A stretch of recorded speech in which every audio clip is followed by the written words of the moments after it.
疼吗？不疼。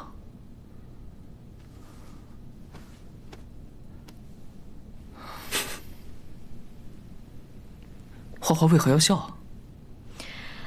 你也知道，花花曾经做梦，梦到过一个悬疑人，悬疑的伤口就在胸口上。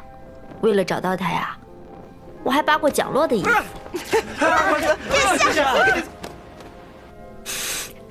可谁知道，这伤口今日才出现，让我一顿好找。如今花花总该相信，若某对你绝无逆反之意了吧？哼！回想以花花这一路，可谓是处处坎坷。这儿是中箭伤的，这儿是滑冰撞的，这儿是那日被花花的马鞭打的。这伤口好些了吗？啊！我伤及筋骨，若某这辈子怕是都要被花花照顾了。让你装！我心里被你虐的伤，可没少你一分。好，好，好，是容某不好。哎，如今万事皆落得安稳，你我是否也该规划这今后的日子了？规划？规划什么？成婚之事，归隐之事，以及膝下子女之事。可是，花我还没准备好。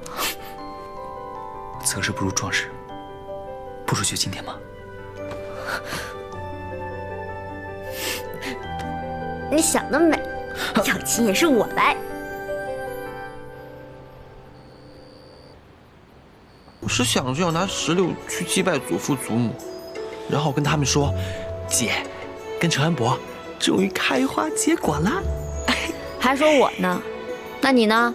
跟谢婉瑜什么时候瓜熟蒂落呀？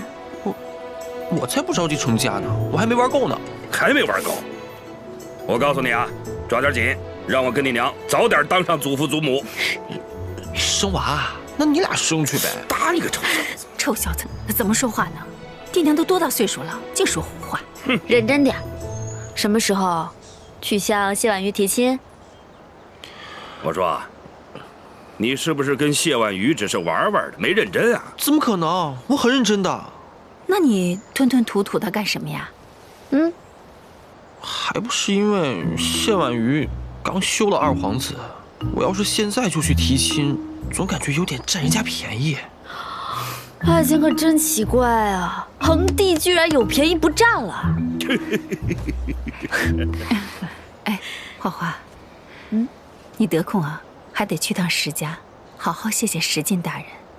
若非是他宽宏大度，你和荣霞也不会修成今日正果。我会的，石大人的恩情，花花不会忘。